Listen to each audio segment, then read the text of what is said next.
Salam sejahtera dan selamat pagi bagi Bapak, Ibu, dan anak-anak yang terkasih. Damai sejahtera dalam Tuhan Yesus Kristus dan sukacita Roh Kudus melimpah senantiasa dalam hati dan kehidupan keluarga sekalian. Shalom.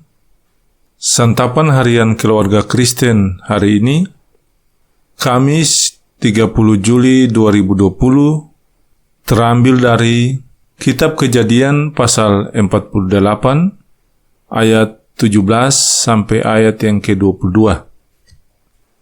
Dengan judul santapan harian, Diskriminasi Memecah Belah Persaudaraan.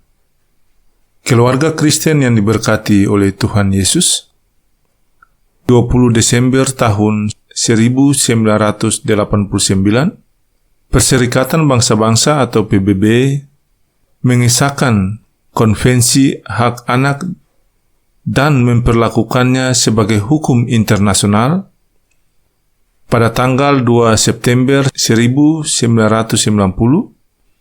Konvensi ini dipandang perlu karena bagaimanapun anak masih rentang terhadap perlakuan yang salah, masih bergantung pada orang dewasa, dan sedang mengalami masa tumbuh kembang. Salah satu hak anak yang diatur di dalamnya adalah hak untuk tidak diperlakukan secara diskriminatif. Keluarga Kristen yang diberkati, kita ketahui bahwa Yakub begitu mengasihi Yusuf, anak yang lahir pada usia tuanya. Besarnya cinta Yakub terhadap Yusuf membuatnya memperlakukan Yusuf secara istimewa dari anak-anaknya yang lain, sehingga berakibat timbul kecemburuan dan kebencian kakak-kakak Yusuf terhadapnya. Dalam bacaan kita hari ini, terlihat bahwa Yakub tidak belajar dari pengalaman lamanya, dan terkesan Yakub melakukan kesalahan yang sama dalam memberikan berkatnya kepada kedua anak Yusuf. Yakub lebih mendahulukan Efraim, sang adik, daripada Manasye, sang kakak.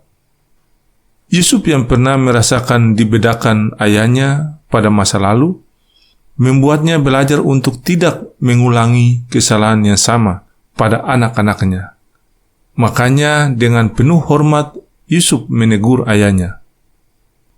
Keluarga Kristen yang diberkati, orang tua kadang-kadang terjebak untuk memperlakukan anak dengan pilih kasih. Ada anak yang disayangi lebih dari saudaranya yang lain. Ada anak yang diperlakukan secara istimewa melebihi saudaranya yang lain. Keluarga Kristen yang dikasihi oleh Tuhan, lewat bacaan hari ini, hendaklah orang tua belajar untuk memperlakukan anak-anak secara adil. Setiap anak istimewa dan karenanya layak untuk memperlakukan anak-anak secara adil. Setiap anak istimewa dan karenanya layak diperlakukan secara istimewa pula. Orang tua perlu belajar memberikan cinta kasih secara adil dan setara, sehingga tidak menimbulkan iri hati dan kebencian yang dapat merusak hubungan antara saudara-saudara yang lain. Ya Allah kami yang hidup, bimbinglah kami agar mengasihi semua anak kami secara istimewa. Amin. Keluarga Kristen yang diberkati, demikianlah santapan harian keluarga Kristen di hari ini. Tuhan Yesus memberkati kita sekalian. Shalom.